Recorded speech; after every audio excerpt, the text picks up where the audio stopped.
بسم اللہ الرحمن الرحیم۔ آج 3 رمضان المبارک ہے اور 3 رمضان المبارک کو مخدومہ کائنات سیدہ فاطمہ الزہراء سلام اللہ علیہا کا یوم وصال ہے۔ آپ نے اپنے وصال کے وقت نبی کریم صلی اللہ علیہ وسلم کی گنہگار امت کو یاد کیا، آخری وقت بھی ہمارے لیے دعائے مغفرت فرمائی۔ امام حسن فرماتے ہیں، میں نے اپنی والدہ کو کبھی اپنی ذات کے لیے دعا مانگتے ہوئے نہیں سنا، جب بھی دعا فرماتی تھی اپنے بابے کی امت کی بخشش کی دعا فرمایا کرتی تھی۔ تو آپ کی زندگی کی وہ آخری دعا آج ہم سے تقاضا کرتی ہے کہ آج ہم بھی اپنے اپنے گھروں میں حسب توفیق کچھ بھی نہیں تو روزمرہ جو عام گھر میں کھانا پکتا ہے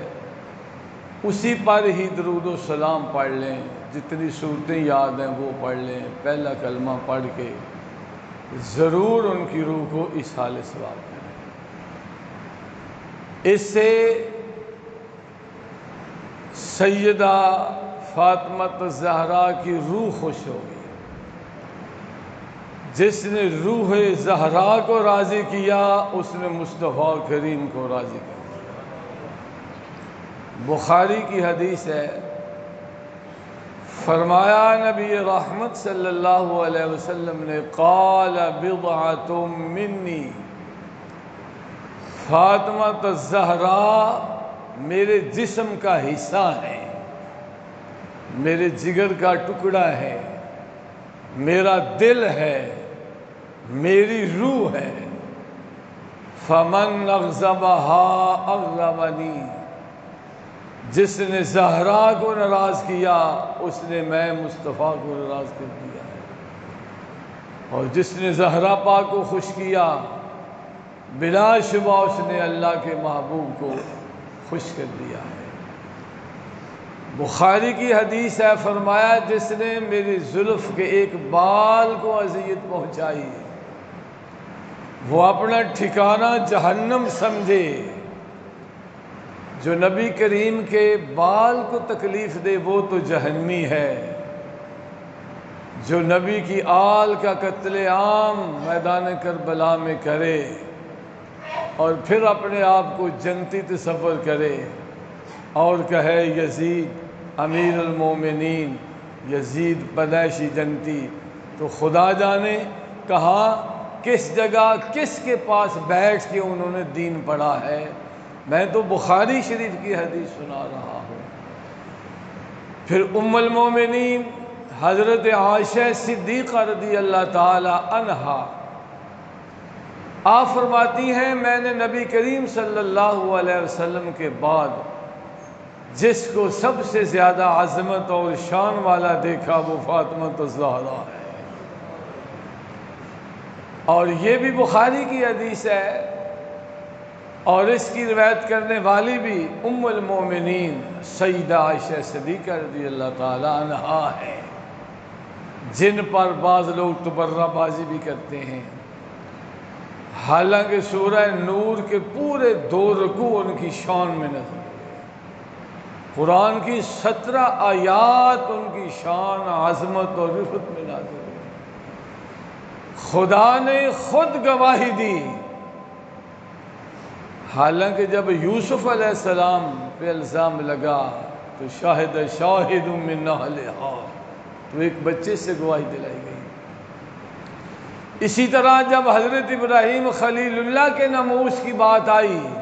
وہ جو مصر کا ظالم بادشاہ تھا، تو دیوار کو شفاف بنا دیا گیا، کہ دیکھ لو تمہاری ناموس کے ہم نگران ہیں، لیکن جب اپنے محبوب کے ناموس کی باری آئی تو فرمایا میں چاہوں تو بچے سے گواہی دلا لوں، مگر میں خود خدا خود گواہی دے رہا ہوں۔ قال سبحانک ھذا بہتان عظیم، یہ منافق جھوٹا الزام لگا رہے ہیں زہرا پاک کی امی ام المومنین حضرت عائشہ صدیقہ رضی اللہ تعالیٰ عنہا، جو میری اور آپ کی بھی امی ہیں، وہ پاک ہیں، منزہ ہیں۔ 17 قرآن کی آیات، تو قرآن کی ایک آیت کا انکار کرنا بھی کفر ہے،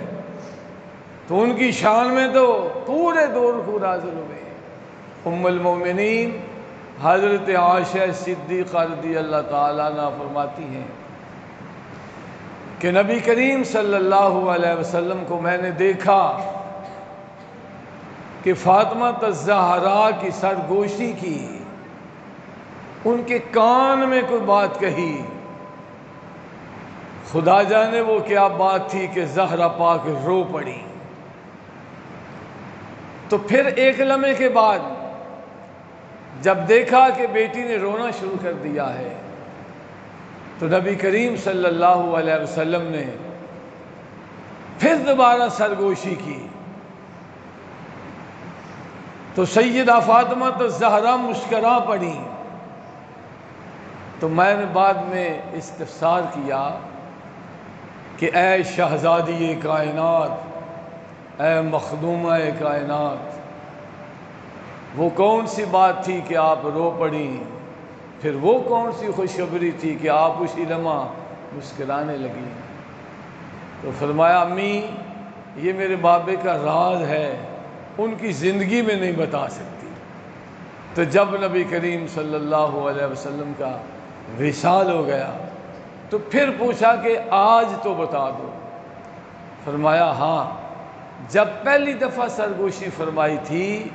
تو نبی رحمت صلی اللہ علیہ وسلم نے مجھے اپنے انتقال کی خبر دی تھی، اپنے وصال کی خبر دی تھی۔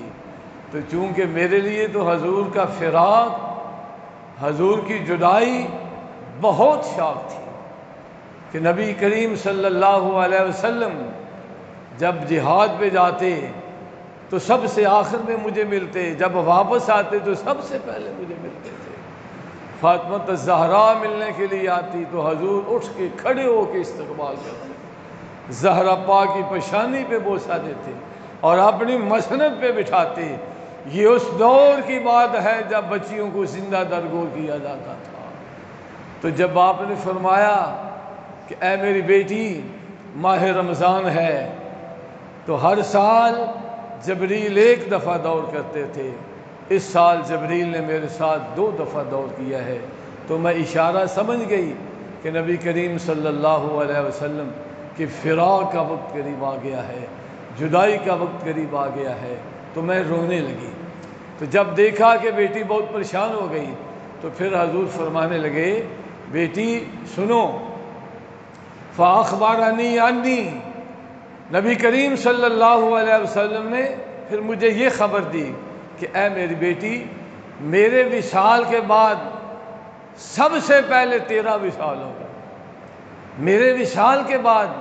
میری اہل بیت میں سے سب سے پہلے تو مجھے جنت میں ملے گی۔ آج لوگ ماذا تکسب غدا کا خدا جانے کیا کیا منع کر لیا کہ نبی کو تو کل کی خبر نہیں،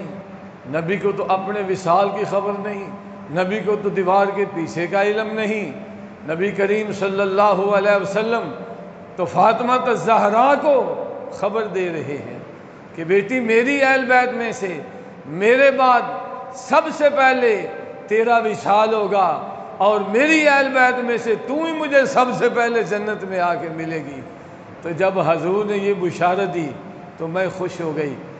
تو اب قابل غور بات یہ ہے